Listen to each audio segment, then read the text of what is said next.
Malawi is undergoing tremendous transformation, with several big projects being rolled out. Construction, agriculture, manufacturing, and other various industries are taking shape across the country. Out of an estimated 16 million population in Malawi, more than half live below the poverty line. When employees are injured and cannot get compensated, the impact on them and their families can be crushing. This unfortunately traps workers in a vicious cycle of poverty despite working. Investing in social insurance is vital in benefiting employees when injured or facing economic risks.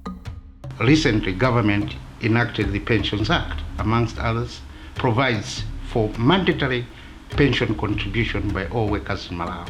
Despite that, however, we have some challenges. The fact that the majority of our workers are in the informal sector. According to the Labour Force Survey of 2013, close to 90% of the workers are actually in the informal sector. And this is a challenge in the sense that it is difficult really to introduce the pensions in the informal sector. For example, in terms of social security schemes, one of the most important schemes is the medical aid schemes.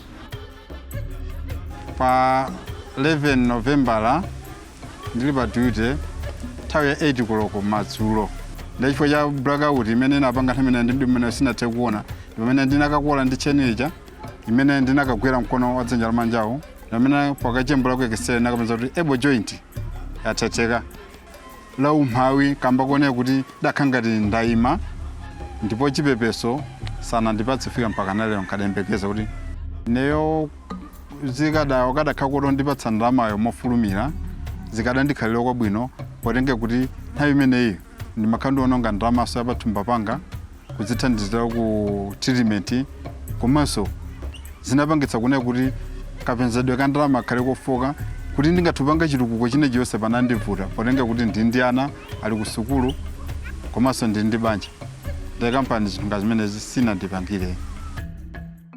There are many challenges. These challenges include late payment processing of workers' compensation. There is a lot of political will on the part of government to provide the required resources so that the fund can take off. I think what Malawi needs is better regulation, better data, and also better means to enforce policies. And I think if we somehow take those three together, I'm sure that Malawi will do better. We have challenges with the SME sector in terms of them having access to finance, which has an impact on them being able to employ. Now, if they're not able to employ more people, that means that they also do not place an importance on issues such as social protection. It's necessary to bring in third parties who are conversant with insurance, who are also professionals in their field, and this is what the professional companies do in supporting the employers. The system is silent, it's not known. There's no publicity, and there's no real down procedures. So most of the employers, they don't know it. The establishment of an employment injury scheme will benefit workers by allowing them to be compensated for injuries and disease, but also through improving the work environment.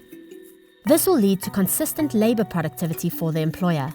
The challenge lies in developing the necessary capabilities to run a scheme at such a high standard so that it attracts the confidence of the employers and the trust of workers. And currently, through the reform program and the technical support of the International Labour Organization, we are trying to establish a compensation fund, which we believe will, in the long run, graduate to a comprehensive social security scheme. It would be a good move, but maybe the challenges are how to manage and how to impose it. The benefits is that everybody who is injured will obviously get compensations, which is currently not happening. And where we are at the moment is that the ILO has provided a lot of technical support so that we should capacitate the institution which is currently responsible for processing workers' compensation. We should graduate the data from the manual to automated data, and all those tools are currently being developed, and we believe the fund will be established soon. I think if you invest in the health environment, it basically means that your employees are happier, and in general you have to pay less on compensation when someone gets injured. Global level, we're working very closely with ILO and other partners to make sure that this topic is being addressed and getting the political attention that it deserves. This film was brought to you by the International Labour Organization in partnership with the government of Finland and Flanders for the East and Central Africa Social Security Association.